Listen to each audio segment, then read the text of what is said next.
Okay, so now I will explain you a different type of high order component. And at first it's gonna look really weird, but don't worry, then we're gonna stop and explain you what's going on.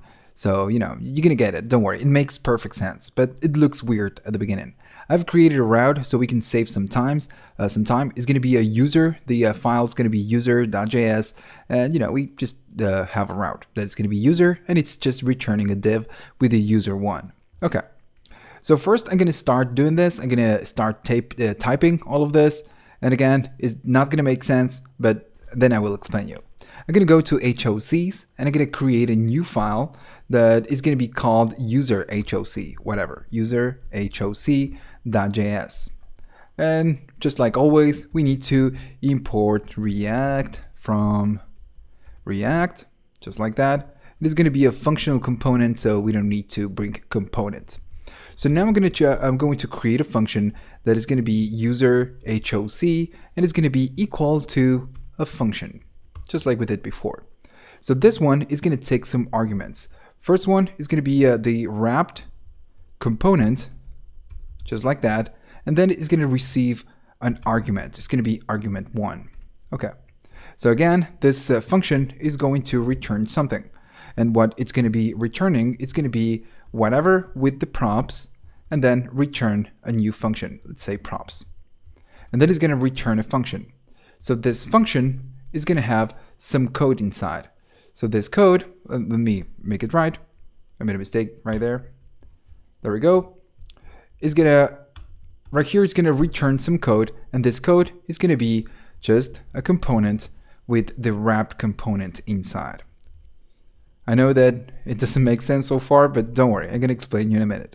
I'm going to say export, and of course we need to make this component available, so I'm going to say user HOC. Good. So now I'm going to go back to user and I'm going to import this file. So it's going to be import, and then I'm going to call it HOC, makes sense, user HOC from, and then / /HOC, and then user HOC. So now what we're going to do, instead of putting this component inside of here, I'm going to go right here at the bottom, and I'm going to say user HOC, making reference to this user. Let me change it, user. There we go.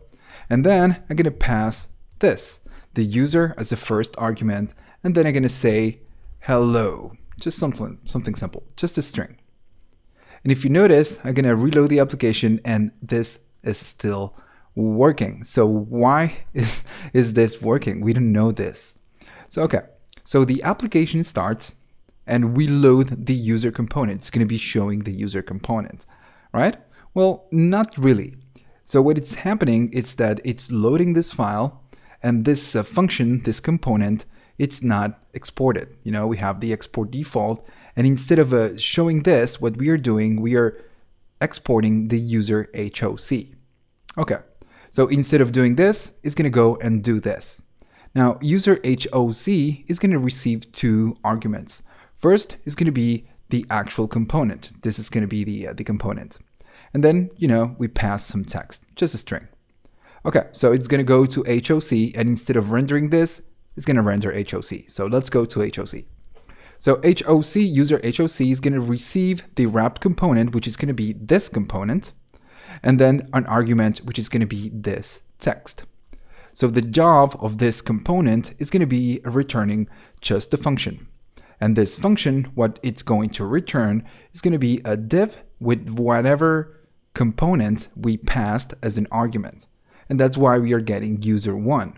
So this is the, it's a real weird right here. And whenever we get to Redux, we're going to find the same syntax right here. But this is the only thing that's happening. This function, it's receiving a component, and the job of this function is just return the component we get as an argument. Okay, that's good. Really weird, but why would we use this? Well, the cool thing about this is that we can call to a component, and we can pass a component, and then we can use different arguments. So right here, what I could do, I can say arg1, and everything is gonna get rendered hello and user1. So we are outputting two pieces of code. First, whatever argument we get on top, and then the actual component that we are passing as an argument. And again, this user HOC could serve as a template for whatever. So we can go to a different component right here and call that user HOC and pass the component as an argument. And it will always be rendered with a div and maybe with the arguments. Okay, that's good. You know, it's nice. Nice to know that we have this available. Now the weird thing, the confusing thing, is going to be the props. Why am I doing this? Why am I passing these props? Okay, let's go back to user. Whenever we call this function, we load this component. Instead of running this, we run this. So if we remember, the component that wraps this section is going to be React Router. So React Router is going to give us some props. Now, if I go right here, and no, let's go to user. I'm going to go right here. I'm going to say console log, and then props. And right here at the top, I'm going to say props. Okay. So in theory, this user, this component, it's receiving the React Router props, just like we did before. Now, if we go to the console, we are getting nothing. We're just getting an empty object. And again, this makes perfect sense. The component that it's rendering, it's not this one. It's going to be user HOC. So the one that is getting the props, it's this one. So if I go right here and say console log and then props, I'm going to reload the page. Oh, made a mistake. Sorry for that. Let me copy it. I'm going to put it inside, of course, because we are getting the props right here. So if we reload the page, we are getting the props inside. You know, the props from React Router are entering this user HOC, and then we return the function with the props. So now the thing is that what we need to do is to pass the props that we are getting from React Router to the next component in the list, which is going to be the wrapped component. Remember, the wrapped component is going to be this component. So now how do we make this props available within this component? Okay, so I'm going to make a space, and what we do a little bit of a REST operator. It's going to be ... and then we pass props. And whatever props we are getting, we're going to pass them to the wrapped component.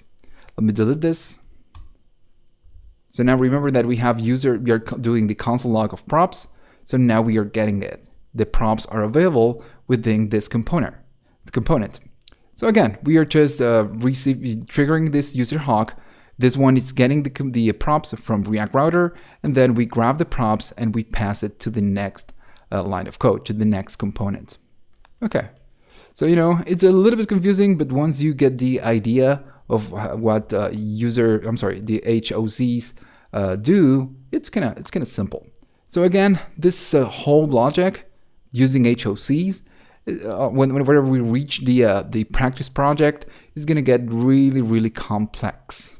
We're going to have tons of code right here, and they're going to be checking important parts of our application, so we're going to use them. This is just a dumb example, but you're going to be doing more difficult stuff, don't worry. Okay, so let's keep moving forward. Let's go to the next topic. Sorry guys, I would like to add one more thing I forgot to mention. It's actually something really cool. So right here, whenever we are exporting the user HOC, we're just passing user. But something else that we could do, we can create whatever components right here. I can just do two. We can have a lot of components, and I'm going to say user2 and then user2. And now, instead of just passing one component, we can pass as many components as we wish. And then right here, we're going to get them. So I'm going to say wrapped component as the second argument, and this one is going to be the number 2. So we are getting the first user1 component, the second user2 component, and then the arg. And right here, we do pretty much the same thing. You're still going to get the props, and we're going to say wrapped component. So instead of just rendering one component, we can render whatever component we want. We could have 10 different components, and you're going to be rendering all the components at once. All right, that's it. That's the only thing I wanted to add. Sorry for that. Let's move forward now.